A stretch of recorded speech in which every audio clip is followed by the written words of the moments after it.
ኢትዮጵያ አልቆላታል የሚሉ ሰዎች ያጋጥሙኝ። አልቆ በቃ አንዱ ድብቅ አልቆላታል ካሁን በኋላ ከጥቅም ውጭ ሆናለች። አንድ ነገር ነው የሞከረው። ያቺም ሞክረው ፌል ሲያደርግ እኔ ድል ይጠማማል። ትታወቂያለሽ። የማታውቂው ሐዘን ይመጣና ይከብሻል። በሰላም ምንም እኮ አልተፈጠረም። አዲስ ነገር የመጣ የለም። ፈጣሪን ፌር አይደለም። የዓለም ክፉ አይደለም። ዓለም ቻሌንጆች አሉት፣ ግን ክፉ አይደለም። ስትናደዱ አትወስኑ፣ ስትደሰቱ አትወስኑ።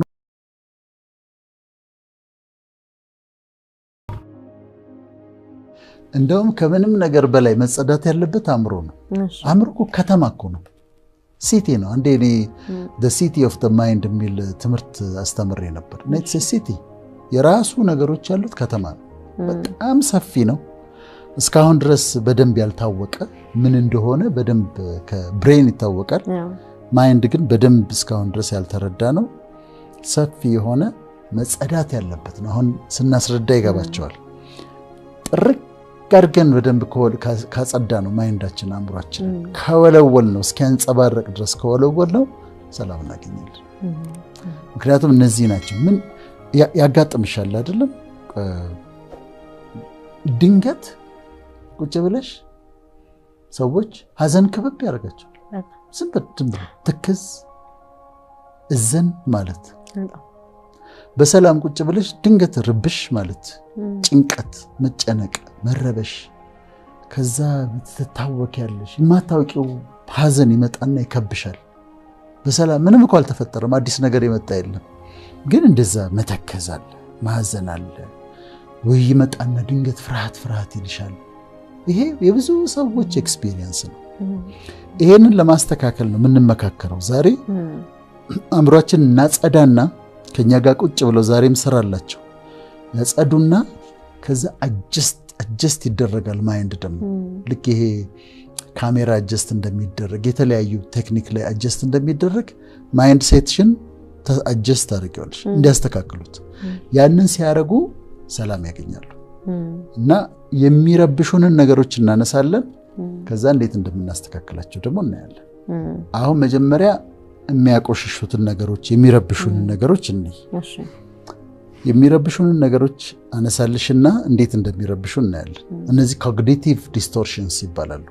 ሐሳብን ዲስቶርት የሚያደርጉ ሐሳቦች ናቸው ወይም አስተሳሰቦች ናቸው። እዚህ ውስጥ መጥተው የሚረብሹን በሰላም የምንኖረውን ሰዎች የሚረብሹን ነገሮች ናቸው። አንድ ባንድ እናያቸዋለን። የመጀመሪያው አንደኛው ማግኒፊኬሽን ይባላል። ማግኒፊኬሽን ማለት አንድን የተፈጠረን ነገር ከመጠን በላይ አጉልቶ ማየት ማለት ነው። በጣም አጉልቶ ማየት። ብርጭቆ ተሰበረ፣ በቃ ተሰበረ። ለምን ተሰበረ? እንዴት ተሰበረ? ለምንድን ነው በጥንቃቄ የማትይዥው? በገንዘብ ነው እኮ የሚገዛው። እንዴት ጥለሽ ትሰብሪዋለሽ? ልጅን ወይም ደግሞ ሰራተኛ ምን እያደረጉ ነው? ማግኒፋይ እያደረጉ ነው። ብርጭቆ እኮ ተሰብሯል፣ በቃ ሄዷል። ሌላ ብርጭቆ ነው መገዛት ያለበት። ልጄ መጽሐፏን ትምህርት ቤት ረሳ መጣች እንበል። ረሳችሁ። በቃ ስትወጣ ማስገባት ነበረበት ቦርሳ ውስጥ። ከዛ ረስታ መጣች። ስለዚህ ምን እላለሁ? መጽሐፉን ረሳሽው። ላስጠናት የለም መጽሐፉ ረሳሽው። እንዴት ትረሻለሽ? እንዴት ትተሽ ትመጫለሽ? እንዴ ዳዲ በቃ ጠረጴዛው ላይ ረስቼውን የመጣሁት። እንዴት ስትወጪ ቦርሳው ሳትከቺ እንዴት ትመጫለሽ? እንዴት ትታያለሽ? ችግሩ እኮ ተፈጥሯል። መጽሐፉ መርሳቷ ልክ አይደለም። ግን አሁን ምን እያረኩት ነው? ማግኒፋይ እያረኩት ነው። ግን የኔንም የእሷንም ሰላም እየነሳሁኝ ነው። ሚስት ባሏን መድኃኒት ገዝተህልኝና አለችው። ከዛ ረሳው። ሲመጣ መድኃኒት ውስጥ ትለዋለች። ረሳሁት። ወይ ረስቼዋለሁ። እንዴት ትረሳለህ? አሞኛል ብዬ ደውዬ ይዘህና ብዬ ረሳሁት እኮ በቃ። እንዴት ትረሳለህ? እንዴት እኔ አሞኝ ቤት ተቀምጬ አንተ ዞረህ እየመጣህ እኔ ቤት ተቀምጬ እንዲህ አንድ መድኃኒት አንድ ኪኒን ግዛልኝ። አሁን ምን እያደረገችው ነው? ማግኒፊኬሽን ይባላል። ይሄ አእምሮን የሚያውክ ከሐሳቦች ውስጥ አንዱ ነው። ስራው ከሰረ ወይም ቪዛ ጠየቀና ተከለከለ። ኢትስ ኦኬ በቃ ሌላ ጊዜ ይሳካል። አዲስ ነገር አልተፈጠረም። ግን እሱ ላይ በቃ እንዴት ተከለከልኩ፣ እንዴት ስራ የከሰረ እያለ ችግሩ ላይ በጣም ፎከስ በማድረግ ልክ ማግኒፋይ ማድረግ ማጉላት አይደለም ችግር የተፈጠረውን ችግሩ ተፈጥሯል ግን ማጉላት አንድ አምሮ ሰላም የሚነሳ ነገር ለወጣቶች በእያንዳንዱ ነጥብ ላይ ያወራናቸው ነው የሚሄደው አንድ ትምህርት 7 ከ20 ያገኘህ that's okay ማግኒፋይ አታድርገው ስለሱ ስታስብ አትዋል ማግኒፋይ አድርገህ የወደከውን ትምህርት ይዘህ እሱ ላይ አተኩረህ ማግኒፋይ አድርገህ ስታስበው አትዋል 7 ከ10 ያገኘህ that's okay የሚቀጥለው ታስተካክለዋል ምንም ችግር የለም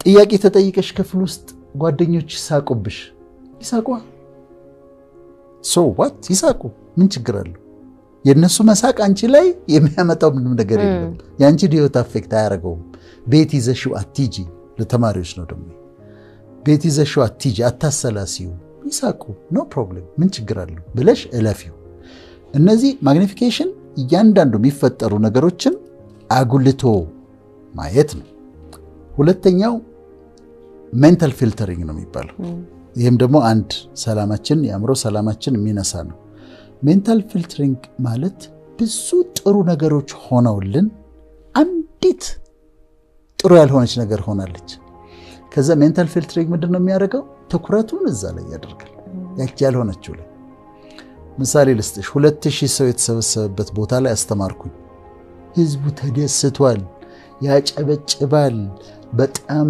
ሪአክሽኑ አስገራሚ ነው ከመሃል እያስተማርኩ አንድ ሰው ተነስቶ ወጣ አንድ ሰው ነው ተነስቶ ወጣ ወደ ቤት ሲሄድ ምንድነው ማስበው ተነስቶ ወጣ ስለዛ ሰውዬ ነው ማስበው ይሄ ሜንታል ፊልተሪንግ ይባላል ሰዎች አስተያየት እየሰጡሽ ነው ፍቅር በጣም ጎበዝ ነሽ ፕሮግራምሽን እንወደዋለን ይሉሻል አስተያየት ሰጡሻል ከዛ አንዱ ሰው አንድ መጥፎ አስተያየት ሰጥሽ ሜንታል ፊልተሪንግ ምንድነው የሚያደርገው ትኩረቱ እዛች ላይ ነው የሚሆነው ከነዛን 10ን ሌሎቹን ይተውና ኔጌቲቭ ዋን ኮሜንት አንዷን ይዞ ይቀጥላል ሚስት ብዙ ጥሩ ነገሮች ይኖራታል አንድ ግን የምታጠፋው ነገር አለ ወይ የመርሳት ችግር ይኖርባታል ትረሳለች ባል ሁሉም ኳሊቲዋን ይተውና አንዷን ችግር ላይ ብቻ ያተኩራል ባል ብዙ ጥሩ ኳሊቲዎች ይኖራታል አንድ ግን ድካም ይኖረዋል ሚስት ፎከስዋን እዛ ላይ ታረጋለች ይሄ ሜንታል ፊልተሪንግ ይባላል ይሄ መስተካከል ያለበት አሁን ልናጸዳ አይደለም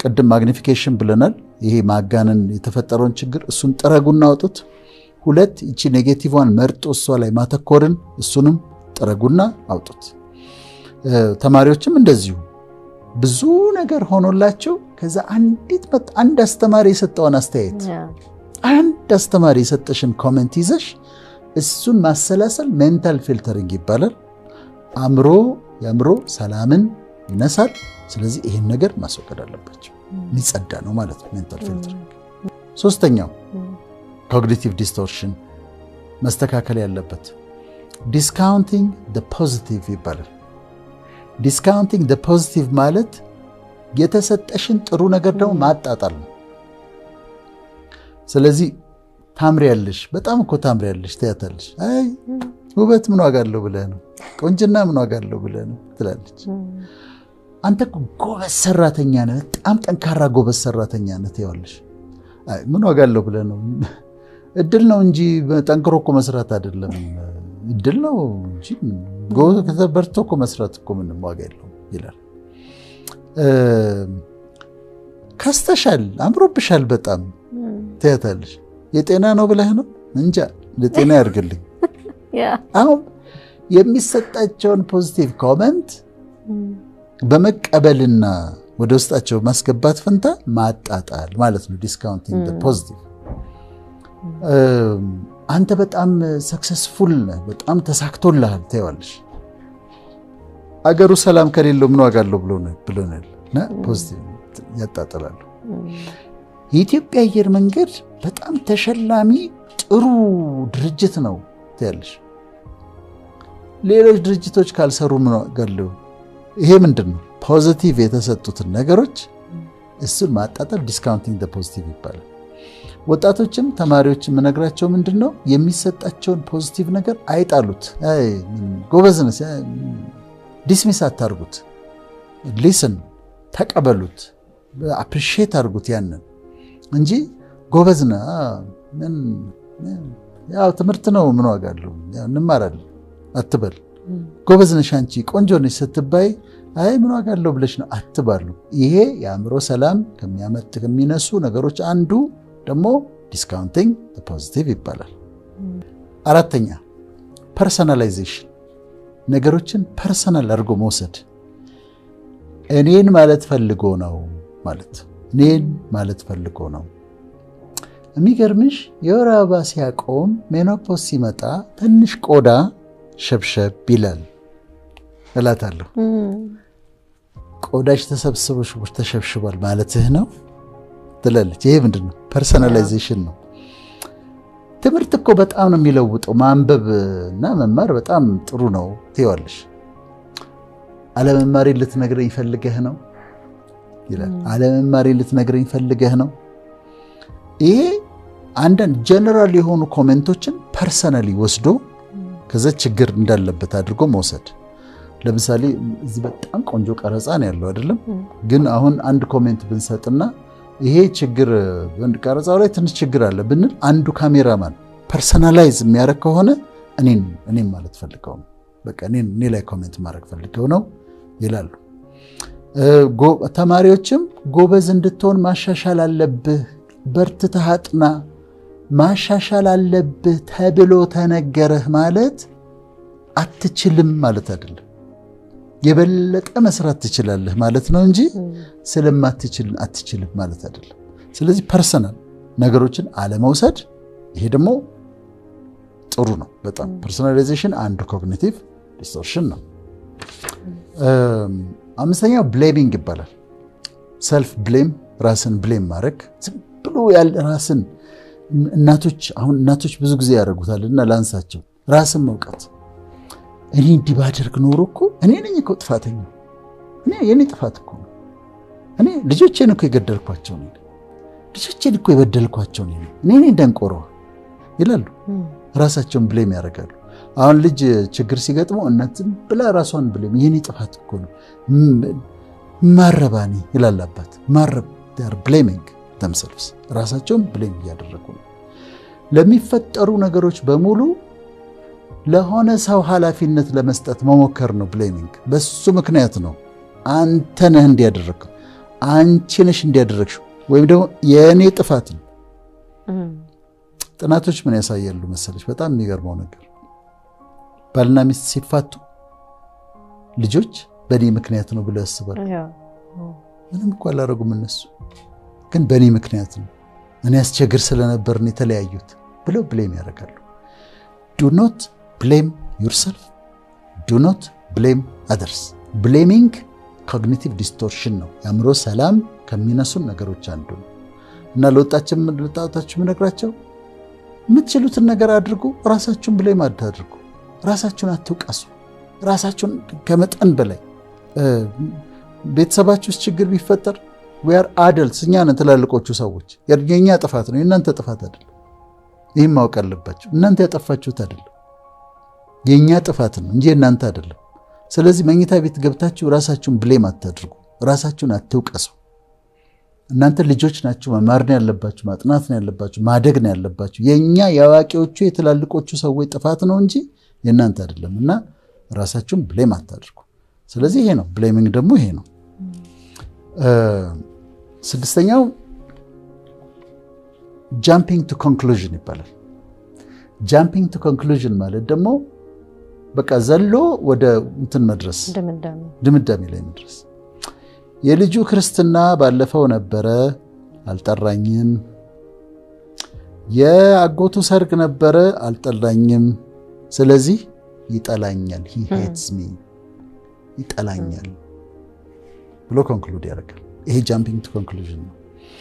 ሐሳቤን ባለፈው ስብሰባ ላይ እኔ ስናገር ሐሳቤን የሚቃረን ነገር ተናገረች። እንደገና ሌላ ስብሰባ ላይ አሁንም እኔን ሐሳብ የሚቃወም ነገር ተናገረች። እቺ ሴትዮ ጠምደኛለች። ጃምፒንግ ቱ ኮንክሉዥን፣ ይጠላኛል፣ አይወደኝም፣ እንደዚህ ብሎ ማሰብ። ወይም ደግሞ አንድ ነገር ይሞክሩና አልተሳካም። የሆነ ነገር ሞከረ፣ አልተሳካም። እኔ እድል ጠማማ ነው ፍቅር፣ እድል ጠማማ እኮ ይሳካል፣ አይሆንም፣ የኔ አይሳካ ጠማማ ነው እድሌ። አንድ ነገር ነው የሞከረው ያቺም ሞክረው ፌል ሲያደርግ እኔ እድሌ ጠማማ ነው። ልጆቹም እንደዛ ነው። ለትምህርት ይሞክሩና ከዛ የሆነ በቃ አካዳሚካሊ ትንሽ ሲገዳደራቸው እኔ አልችልም ትምህርት ይላሉ። አልችልም ትምህርት አይሆነኝ ኢትስ ኖት ትሩ እውነት አይደለም። ማትስ አይሆነኝ እውነት አይደለም። ይሄ ወደ ኮንክሉዥን ጃምፒንግ ቱ ኮንክሉዥን ይባላል።